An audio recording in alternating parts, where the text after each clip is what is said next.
இன்னைக்கு இன்னைக்கு இன்னைக்கு வந்து தோழர் தாவேகா 108 சீட்டு வின் பண்ண பிறகு உடனடியாக காங்கிரஸ் போனாங்க, கம்யூனிஸ்ட் போனாங்க, ஒரு 2-3 நாள் டைம் எடுத்து விசிகா போனாங்க, அப்புறம் தான் முஸ்லீம் லீக் போனாங்க.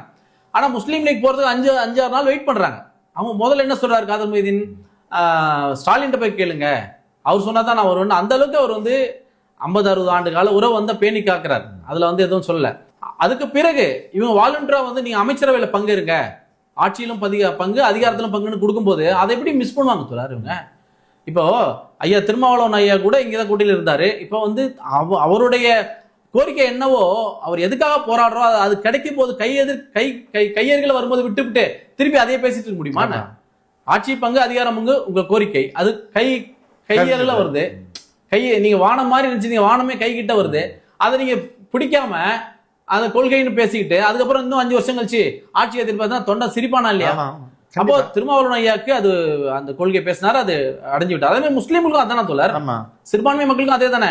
ஏன் வந்து ஜவாஹர்லால் அதை வந்து சமூகத்துக்கு கிடைத்த ஒரு பெரிய அங்கீகாரமாக ஏன் நினைக்கலன்னா அது தனக்கு கிடைக்கலையே.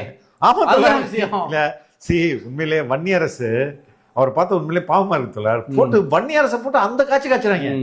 என்னன்னா அதுக்கு பின்னாடி உள்ளது வயிற்றுச்சல் தான். வயிற்றுச்சல் மருந்து கொடுக்க முடியாது. நீங்க பார்த்து எவ்வளவு சோடா குடிச்சாலும் அடையாது. அதே மாதிரிதான் தோழர். இப்ப இந்தியன் யூனியன் முஸ்லீம் லீக்கு மந்திரி சபை கிடைச்சோடனே, இடம் கிடைச்சோடனே ஐயோ நமக்கு கிடைக்கலையே. இவர் தனி சின்னத்துல ஒரு போட்டிட்டு இருந்தாருன்னு வச்சுங்க, முதலாளா வந்து பார்த்தோம்.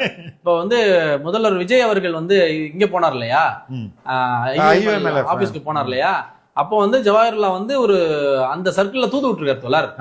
100 மீட்டர் தான் இருக்கு, எங்க ஆபீஸ் தாண்டி தான் நீங்க அவங்க ஆபீஸ்க்கு போகணும், எங்க ஆபீஸ்க்கு வந்துட்டு போங்கன்னு சொல்லி பேசியிருக்கிறாரு. ஆனா இவங்க வந்து மறுத்துட்டாங்க. சோ இந்த மாதிரியான விஷயங்களை வச்சுதான் வந்து இவங்க வந்து ஷாஜகான் அமைச்சரை வந்து போட்டு இது பண்றாங்க.